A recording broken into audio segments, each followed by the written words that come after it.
আসলে মানুষ যা ভাবে আসলে তা হয় না, তাই না?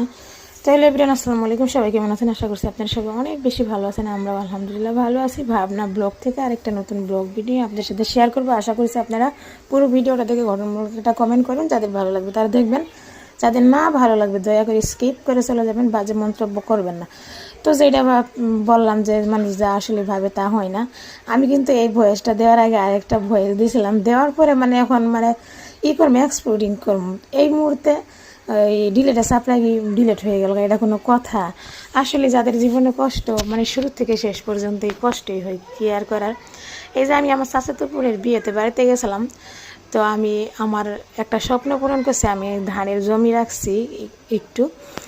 তো এটাই আমি দেখতে যেতেছি, যেহেতু বাড়িতে গেছি সেহেতু নিজের যে একটা জমি আছে, নিজের মানে কত স্বপ্ন থেকে এখানে আমি জমি রাখছি, সেটা দেখে তো অবশ্যই আসতে হবে। গরম অতিরিক্ত।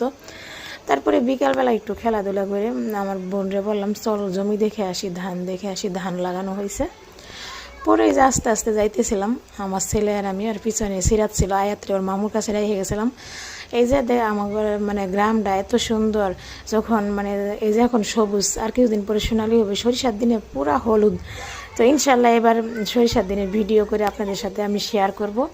এই যে আমরা আস্তে আস্তে যাইতেছি, তো এই যে আমার ধানের জমি, আমি এখানে একটু এরকম করে আসতেছি, মানে কি যে ভালো লাগতেছে। অনেকের কাছে হইতে বা সামান্য হতে পারে, আমার কাছে অনেক কিছু, অনেক কিছু, যেহেতু নিজের আর কি। এই তারপরে সূর্য অস্তে গেছে, আমার বোনের রাখলাম একটু সূর্যটা করেই ভিডিও কর, পরে একটু ভিডিও করে নিতেছে যে আমি হাঁটতেছি, আমার পিছন পিছনে আমার ছেলেও হাঁটতেছে।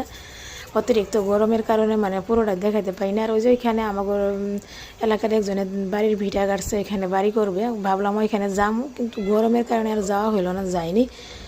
ওই সামনে পর্যন্ত যাই আবার চলে আসছি।